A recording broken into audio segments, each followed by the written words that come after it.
Hey guys, welcome back to my ATK voice over channel. இன்றைக்கி நம்ம பார்த்துட்ருக்க ட்ராமாவோட episode 2 தான் பார்க்க போகிறோம். கடைசியாக என்ன பார்த்துருந்தோன்னா, நம்ம ஹீரோ வந்து ஹீரோனிக்கிட்ட ரூருவை பார்த்துக்கிறதுக்காக நீயும் வந்து என்னோட வீட்டிலே ஸ்டே பண்ணு அப்படின்னு சொல்லி கேட்டிருப்பாரு. அதை கேட்டதும் நம்ம ஹீரோயின் ரொம்ப ஷாக் ஆகிட்டு, அது எப்படி ஒரு பையனும் பொண்ணும் ஒரே வீட்டில் இருக்கிறது, உங்களுக்கு ரூருவை பார்த்துக்க கஷ்டம்னா சொல்லுங்கள், கொஞ்ச நாள் நான் பார்த்துக்கிறேன், கொஞ்ச நாள் நீங்கள் பார்த்துப்பீங்களா அப்படின்னு சொல்லுவாங்க.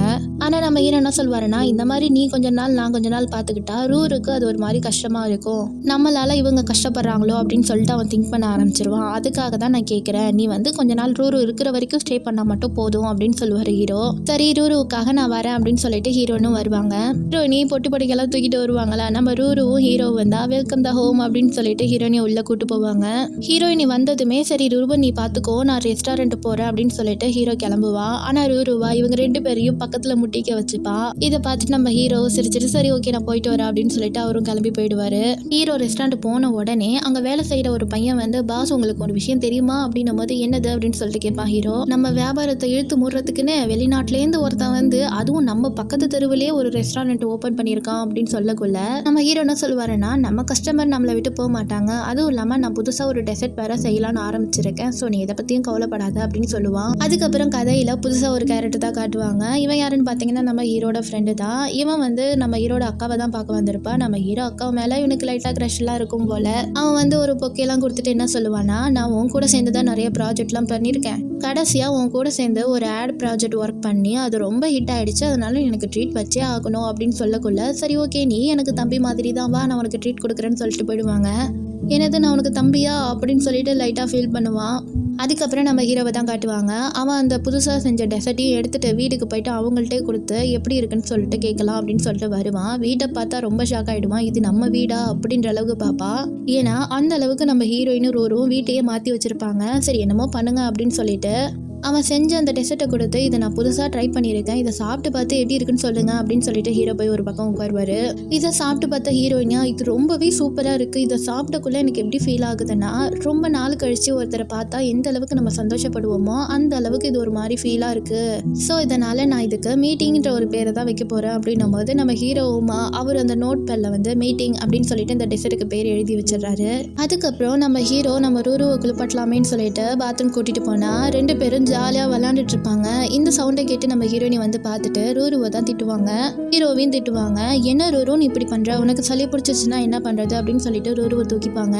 நம்ம ஹீரோவை பார்த்தா இது எல்லாத்தையும் நீ தான் க்ளீன் பண்ணுற, நீ க்ளீன் பண்ணுறதை நான் இங்கேயே நின்று பார்க்க போகிறேன் அப்படின்னும் போது நம்ம ஹீரோவா நான் என்ன பண்ணுறன்றதை நீ பார்க்க போறியா, அப்போ நான் குளிக்க போகிறதையும் பாரு அப்படின்னு சொல்லிட்டு லைட்டாக சட்டையை கழட்டுவார். அதை பார்த்துட்டு நம்ம ஹீரோனியா ஐயோ நீ க்ளீன் பண்ணுறது மட்டும்தான் நான் பார்ப்பேன்னு சொன்னேன் அப்படின்னு சொல்லிட்டு ரூருவை தூக்கிட்டு ஓடிடுவாங்க. அடுத்த நாளே நம்ம ஹீரோவும் ஹீரோனியும் சேர்ந்து ஒரு அக்ரிமெண்ட் தான் போடுவாங்க. ஏன்னா ஒரு பையனும் பொண்ணும் தனியாக இருக்கிறதுனால ஒரு அக்ரிமெண்ட் போட்டுக்கலாம் அப்படின்னு சொல்லிட்டு போடுவாங்க. அது ஃபர்ஸ்ட் ரூல் என்னன்னா அவங்க ரூமுக்கு பெர்மிஷன் இல்லாமல் உள்ளே வரக்கூடாது. ரூல் வந்து இருக்கிற எல்லா வேலையுமே ஷேர் பண்ணி தான் பண்ணணும் அப்படின்ற ஒரு ரூல் தான். நம்ம ஹீரோயினுமா சரி ஓகேன்னு சொல்லிட்டு அக்ரிமெண்ட்ல ரெண்டு பேருமே கையெழுத்து போட்டுருவாங்க. நெக்ஸ்ட் வந்து நம்ம ஹீரோட அக்காவையும் அந்த ஃப்ரெண்டுக்காரனையும் தான் காட்டுவாங்க.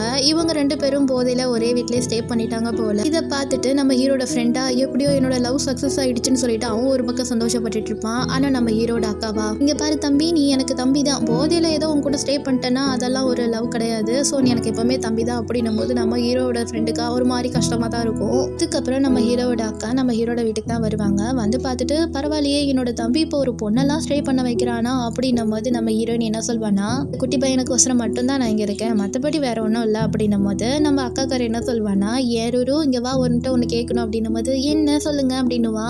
ஹீரோவும் ஹீரோயினும் ஒன்று சேர்ந்தா உனக்கு ஓகே தானே அப்படின்னும் போது ஆமாம் எனக்கு ஓகே தான் ரொம்ப சந்தோஷம் அப்படின்னு சொல்லிட்டு குட்டி பையன் சொல்லும் போது நம்ம ஹீரோயினும் சிரிச்சிட்டு இருப்பாங்க. அதுக்கப்புறம் நம்ம ஹீரோ தான் கால் பண்ணுவார் ஹீரோயினுக்கு, நான் ஒரு நோட் புக் வச்சிருந்தால அதை வீட்லேயே விட்டுட்டு வந்துட்டேன், இப்போ அது எனக்கு தேவைப்படுது, கொஞ்சம் எனக்கு எடுத்துகிட்டு வந்து கொடுத்துட்டு போறியா அப்படின்னும் போது சரி ஓகே நான் எடுத்துகிட்டு வரேன்னு எடுத்துகிட்டு வந்துட்டு இருப்பாங்க.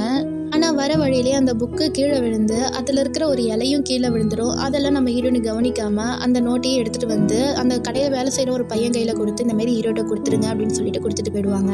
அதுக்கப்புறம் நம்ம ஹீரோ வீட்டுக்கு வந்து நம்ம ஹீரோயினையும் ரூருவையும் எங்கேயாவது வெளில கூட்டு போகலாமே அப்படின்னு சொல்லிட்டு கூட்டிகிட்டு போயிட்டு ஃபுல்லாக என்ஜாய் பண்ணுறாங்க. அதுக்கப்புறம் அடுத்த நாளே ஒரு பெரிய பிரச்சனை வருது. அது என்னென்னா நம்ம ஹீரோ வந்து ஒரு டெசர்ட் செய்யலாமேன்னு சொல்லிட்டு புதுசாக ஒன்று தயாரித்து வச்சுருப்பால, அதை வந்து அந்த பக்கத்தில் இருக்கிற அந்த ரெஸ்டாரண்ட்காரங்க செஞ்சு அது அமோகமாக போயிட்டுருக்கும். இதை பார்க்கும்போது நம்ம ஹீரோவுக்கும் ஹீரோ கூட இருக்கிற எல்லா பசங்களுக்குமே பயங்கரமாக கோவம் வரும். இது எப்படி நம்மளோட ஐடியாவை அவங்க எடுத்து பண்ணாங்க, இது கண்டிப்பாக ஹீரோயினியோட வேலையாக தான் இருக்கும், ஏன்னா அவள் தான் கடைசியாக எடுத்துகிட்டு வந்து கொடுத்தா அவள் தான் லீக் பண்ணியிருப்பான்னு சொல்லி பயங்கரமாக டென்ஷன் ஆகிட்டு இருக்கும் போது இதே டைமில் நம்ம ஹீரோயினும் நம்ம ஹீரோட ரெஸ்டாரண்ட்டுக்கு தான் வருவாங்க. வந்ததுமே அங்கே இருக்கிறவங்க எல்லாருமே பயங்கரமாக கத்துவாங்க. ஒன்னால தான் இந்த சீக்ரெட் வந்து வெளில போச்சு, நாங்கள் யாரும் சொல்ல மாட்டோம், நீ தானே அந்த பக்கத்து ஹோட்டல்காரனுக்கு போய் சொன்ன அப்படின்னு சொல்லிட்டு பயங்கரமாக கத்துவாங்க. ஆனால் ஹீரோயினியா நான் இந்த மாதிரி எந்த தப்பு பண்ணலை அப்படின்னு சொல்லிட்டு இருக்கும்போது ஹீரோ கூட கொஞ்சம் நம்பாமல் இதெல்லாம் இப்போ பேசுகிற விஷயம் இல்லை, நீ வீட்டுக்கு போ நான் வந்து பேசிக்கிறேன்னு ஒரு மாதிரி சொல்லக்குள்ள நம்ம ஹீரோயினுமா அப்போ நீ கூட என்னை நம்பலையா அப்படின்னு சொல்லிட்டு கோச்சிட்டு போயிடுவாங்க.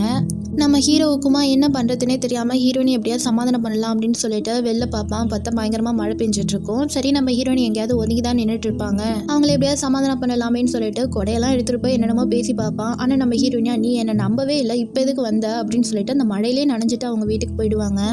நம்ம ரூரு நம்ம ஹீரோ கிட்ட என்ன கேட்பான்னா, எங்கே ஹீரோயினி வரவே இல்லை இன்னும் அப்படின்னும் போது அவங்க கொஞ்சம் வெளில வேலையாக போயிருக்காங்கப்பா, அவங்க நாளைக்கு வந்துடுவாங்கன்னு சொல்லி கொஞ்சம் ஏமாற்றி வைப்பான்.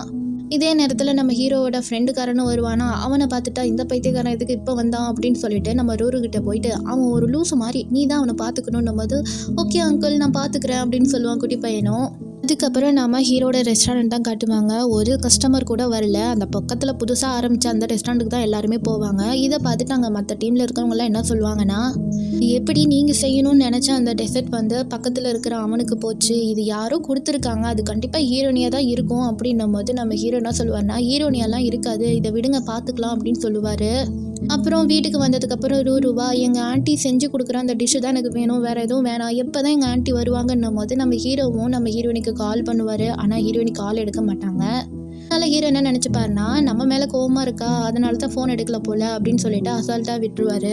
நெக்ஸ்ட் டே நம்ம ஹீரோட அக்கா வந்து இந்த ஹீரோயினி எங்கே தான் போனா, அவளுக்கு நான் ஃபோன் பண்ணிகிட்டே இருக்கேன் ஆனால் அவள் எடுக்கவே மாட்டாளே அப்படின்னும் போது தான் நம்ம ஹீரோவுக்கு அப்போ ஏதோ பிரச்சனையாக இருக்குமோ அப்படின்னு சொல்லிட்டு ஹீரோயினை தேடி வீட்டுக்கே போவார்.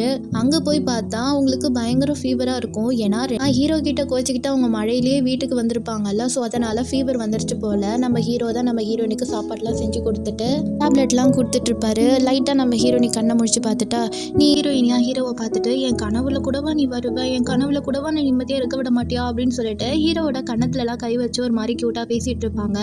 நம்ம ஹீரோவா கையை தட்டி விடலான்னு போவார். நான் கனவுல தானே கை வைக்கிறேன், இது என்னோட கனவு, நான் என்ன வேணாலும் பண்ணுவேன் அப்படின்னு சொல்லிட்டு கணத்தை பிடிச்சி கிள்ளிட்டு இருப்பாங்க. இதோட இந்த எபிசோடு முடியுது. இந்த எபிசோடு உங்களுக்கு பிடிச்சிருந்துச்சுன்னா லைக் பண்ணுங்கள், ஷேர் பண்ணுங்கள், சப்ஸ்கிரைப் பண்ணுங்கள். தேங்க்யூ.